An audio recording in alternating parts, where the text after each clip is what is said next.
Magandang araw sa inyong lahat, mga giliw naming tagapakinig.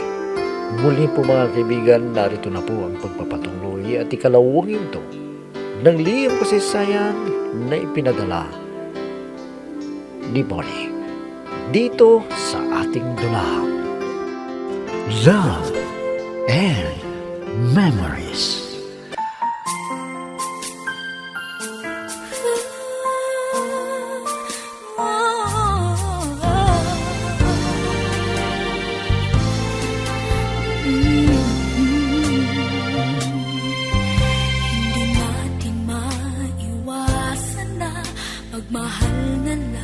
Lagi na lamang na pinagpipilitan ni Esther na magpakasal na kami.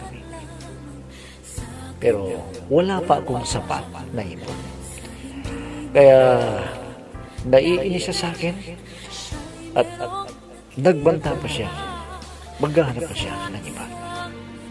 Kaya ang problema ko ngayon ay yung sinabi ng inay na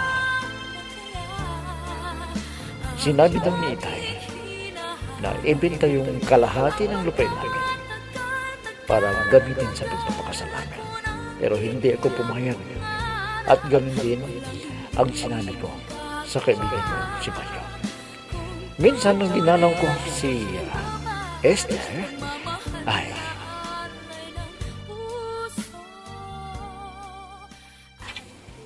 Banjo, bitiwan mo ang kamay ko. Ha? Kung Esther, yung sinabi ko, biro lang yun ha. Baka seryosohin mo. Pare Bonnie, biro lang yun ha. okay lang yan pare. Alam ko namin na palabiro ka eh. Pare, dapat mo nang pakasalan si Esther. Ang tagal na pala yung pangako mo sa kanya. Pero ngayon, hindi pa natutupad. Kaya huwag kang maging mahina pare. Baka mamaya, iba ang magiging asawa niya. Mauunahan ka pa. Sayang, ganda pa niya naman. Hoy, binubulan mo na naman ako ha. Siguro, sanay ka naman bola ng babayan no? At ilan na ang naging nobya mo, ha? Wala pa akong nobya, Esther. Kahit tanungin mo si Bonnie, wala pa akong nakita na gaya mo. Noko, imposible naman yan. Dahil sa kagwapuhan mo na yan, wala pang nakapansin sa iyo? Wala nga eh. Kaya naiinggit ako dito sa pare Bonnie ko. Kaya pare, pakasalan mo na si Esther. Pare, wala pa akong ipon eh. Alam mo naman na pinadadalan ko yung mga magulang ko. Nakakahiya naman kung kulang yung handa sa pagpapakasal namin. Kahit hindi na bongga ang kasalan ninyo, ang importante, mapakasalan mo siya. Sabihin mo lang, kung ayaw mo na pakasalan siya, ako nang papalit. Pakakasalan ko na lang siya. Ano? Ikaw talaga pare, masyado kang palabiro eh. Sige. At pag-iisipan ko yung sinasabi mo. Huwag mo nang pag-iisipan pare, gawin mo agad para hindi ka na maunahan. Malas mo pag inagaw sa'yo si Esther. Araw-araw na lang pinapayuhan ng sarili na kaya ko pa lahat pwede pa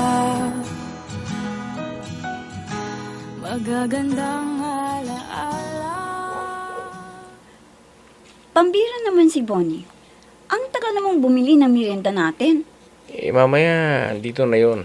Baka may nakasalubong na kakilala niya. Kaya medyo natagalan. Nakakainis talaga. Ang bagal niyang kumilos. Buti na lang nandito ka na nagpapatawa sa akin. Alam mo, kung ikaw ang kasama ko, hindi ako maiinip at hindi rin ako tatanda dahil tawa ako ng tawa sa mga kwento mo eh. Ganun ba? Sana makahanap ako ng gaya mo. Kung ako lang si Bonnie, matagal na kitang pinakasalan. Talagang nanggigigil ako sa ganda mo, Esther. Huwag mo na nga akong bulahin dahil hindi ako maganda. Baka maniwala pa ako sa'yo. Teka, may ate ka ba o pinsan na talaga? Na gaya mong maganda para ligawan ko. Wala na, Banjo. May asawa na sila. Pati mga pinsan ko, May mga asawa na rin. Malas ko naman. Pero hindi bali. Kung hindi ako makahanap ng gaya mo, ay hindi na ako mag-aasawa.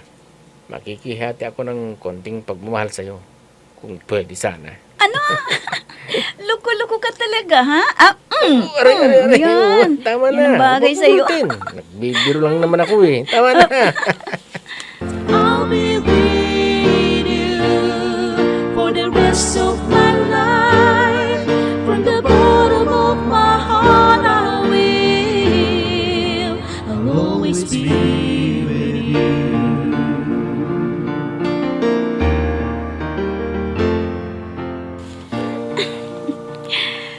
Loko ang kaibigan ni Bonia. Pero gusto ko yung ugali niya. Mapagbiro at mabilis kong kumilos. Sana ganun si Bonnie. Pero iba ang ugali ni Bonnie. Makaluma. Pag ako ay nainis, talagang iiwanan ko si Bonnie. At sa palagay ko, ay may pagtingin sa akin si Banjo. Dahil nagpaparamdam siya. Ano kaya? Kung makipagkalas na ako kay Bonnie, para may pagkakataon si Banjo. Oo nga, tama yun. Bakit hindi ko agad naisip yun? Kaya humanda ka, Bonnie. Dahil binababayaan mo ko, malas mo. Puputulin ko na ang ating relasyon at maghanap ka na lang ng iba.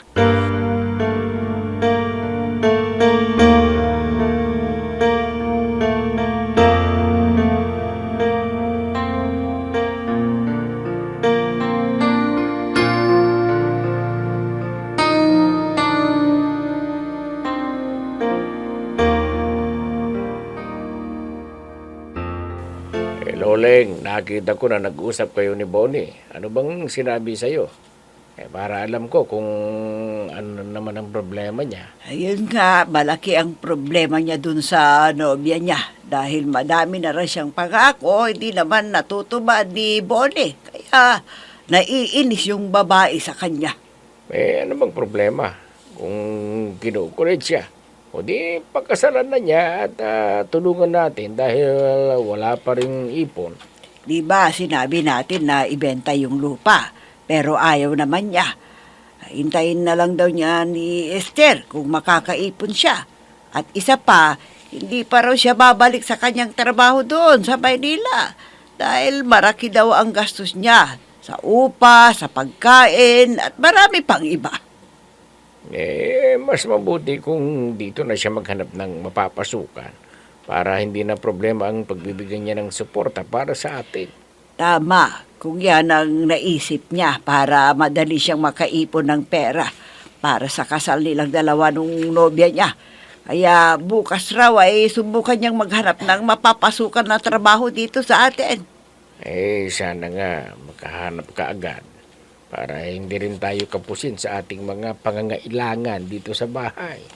Dahil wala pang anihan. Hindi pa tayo makabenta ng palay.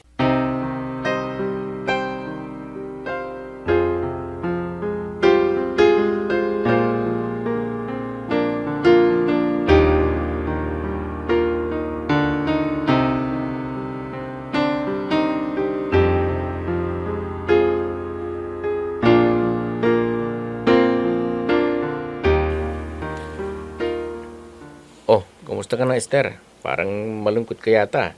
Ano bang iniisip mo? May problema ba? Kuwan kasi, Banjo. Isinasama ako ng pinsan ko sa Maynila.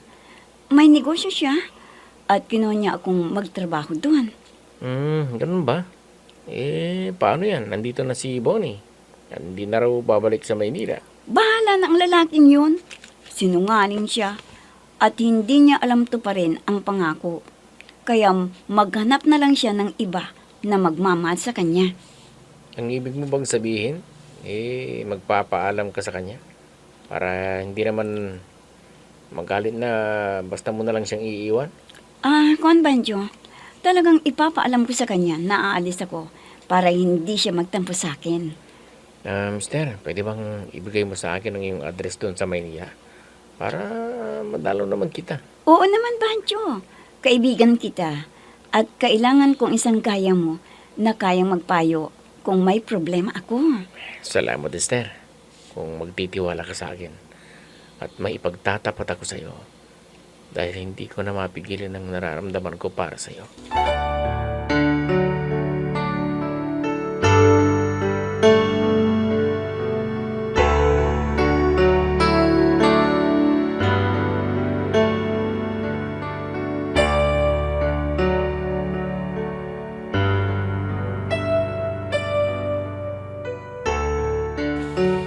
Pare, dumalaw ka na ba sa bahay ni na Esther? Parang ayaw mo na yata siyang makita. Hindi naman sa ganun, pare. Kaya lang, baka kulitin na naman ako eh. Dari-dalo yung tayo ako sa pagpaparinig niya. Talagang ganyan, pare. Ikaw kasi, huwag kang mangako kung hindi mo naman gagawin. Siyempre, maiinis siya sa'yo. Yun na nga eh. Tuturuan ka ng mangako, pero sinabi ko naman sa kanya na wala pa akong ipon. Hindi na tumitigil eh.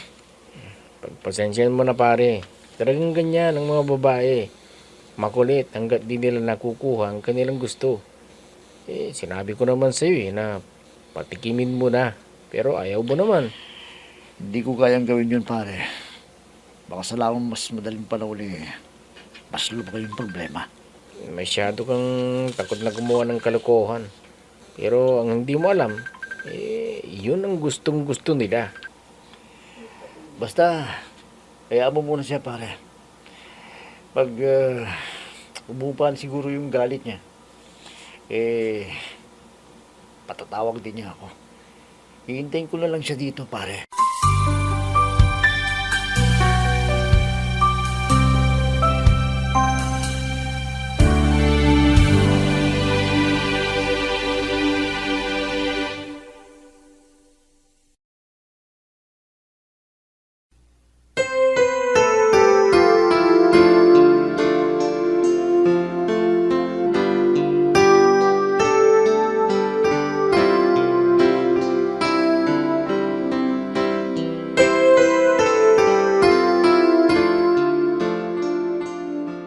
Talagang hinahamon ako ng pony na yun. Hindi pa siya tumalaw sa akin. Kaya gagawin ko ng paraan para masabi sa kanya ang dapat niyang malaman. Hindi ko na matiis ang pagbabaliwala niya sa mga sinasabi ko. Kaya bahala niya siya sa buhay niya. Hindi ko na pakikialaman kung ano man ang gusto niyang gawin. Kahit manligaw na siya ng iba. Dahil nagsawan ako sa pakikinig sa mga pambubulan niya sa akin. At pag nag-break na kami, ay sigurado na manliligaw sa akin ang matalik niyang kaibigan. Mas mabuti pa yun dahil hindi ako naiinip pag siya ang kasama ko. Alam ko na magiging masaya ako sa kanya. Kaya ite-text ko kay Pancho kung ako ay nakarating na sa Maynila. At di ko nasasabihin kay Pony na aalis ako sa lugar namin para hindi niya ako pigilan.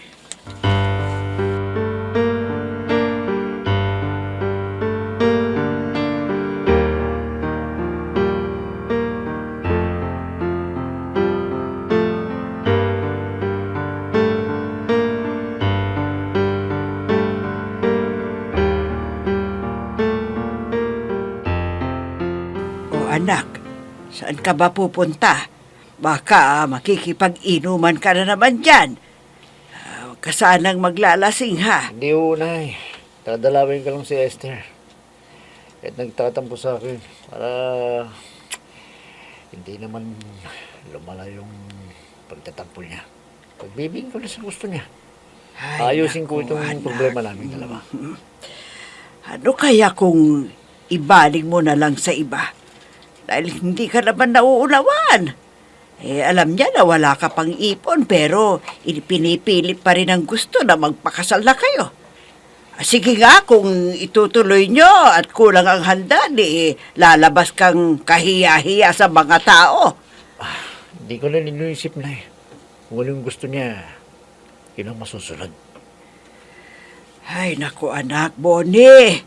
Kung ganyan na klase ang babae na walang pag-uunawa at makasarili, iniisip lang niya yung sariling kapakanan at kaligayahan na hindi makapaghihintay. Hay, nako anak. Hindi ko Ewan naman ko. siya masisisi na dahil na ipangako ko naman sa kanya na kapag nagkaipon na ako, magpapakasal na kami. Yun siguro, kaya siya kinukulit niya ako. Bakit hindi mo ba sinabi sa kanya na sinusuportahan mo pa kami hanggang ngayon ang itay mo? Sinabi ko na yan sa kanya. Hindi niya ako maintindihan eh. Kaya nga hindi ako nakakaipon dahil sinusuportahan pa kayo. Kaya hindi matuloy-tuloy yung pangako kong pagpapakasal sa kanya. Ay anak, hayaan mo na kayang babaeng yun. Baka pag nag-asawa na kayong dalawa, magiging sunod-sunuran ka na lang sa kanya. Yan ang ayaw kong mangyari sa iyo, anak.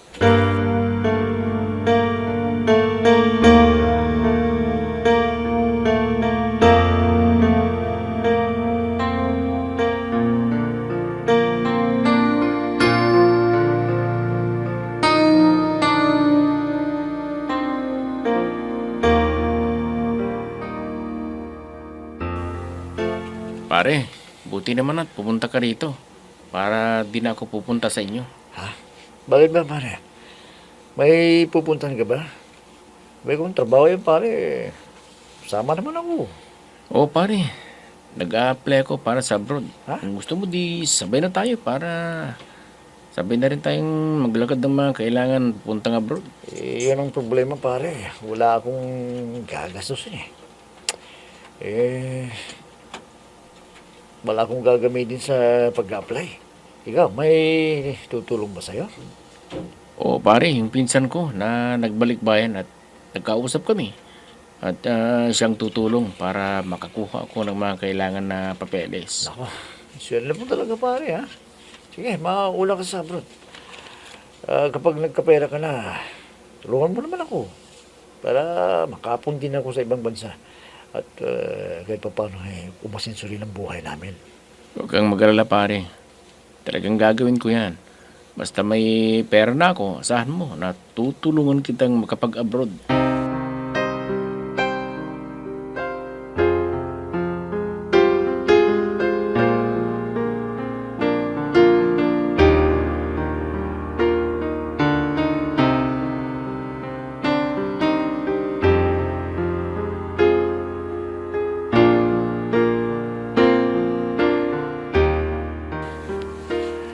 Oh, kumusta ka na, Esther?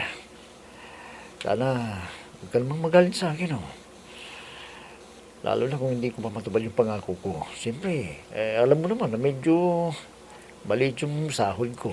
O sige, para hindi ka na magreklamo at mawalan ka ng problema sa akin, ay may naisip akong paraan.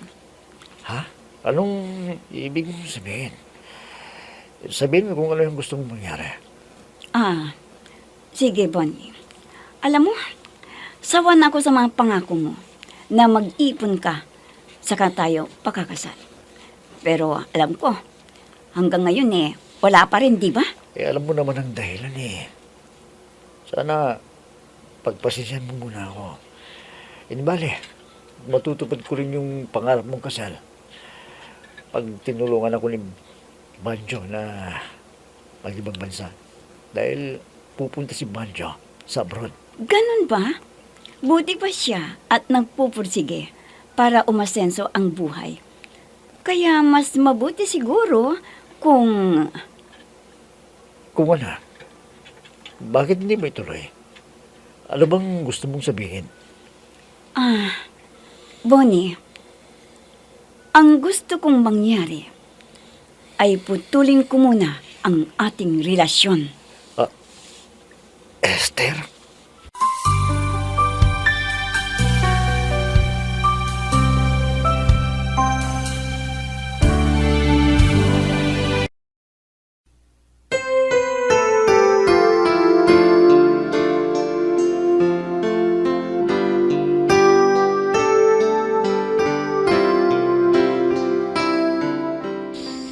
Pumayag kaya si Bonnie sa gustong mangyari ni Esther? Mga kaibigan, huwag ninyong kaligtaan subaybayan ang pagpapatuloy At ikatlong yugto, naglihim kasi sayang na ipinadala ni Bonnie dito sa ating dulang. Love and Memories. Mga nagbibigay buhay sa ating dula ay sina Mayra Abrihal Narnola, Susan Malikdem, Robert de Guzman, Yehuda Ismael, Eva Alcoriza, Jun Cabato, Ami Diaz, at si Oscar Ora. Technical supervision at musika ni Oscar Ora. Nilapatan ng tunog ni Robert de Guzman. Mula sa panulat at direksyon ni Ami Diaz. Love and Memories. Inihahandog sa inyo ng F3 Recording Studio para sa Pambansang Radyo ng Pilipinas, Bombo Radio, Philippines.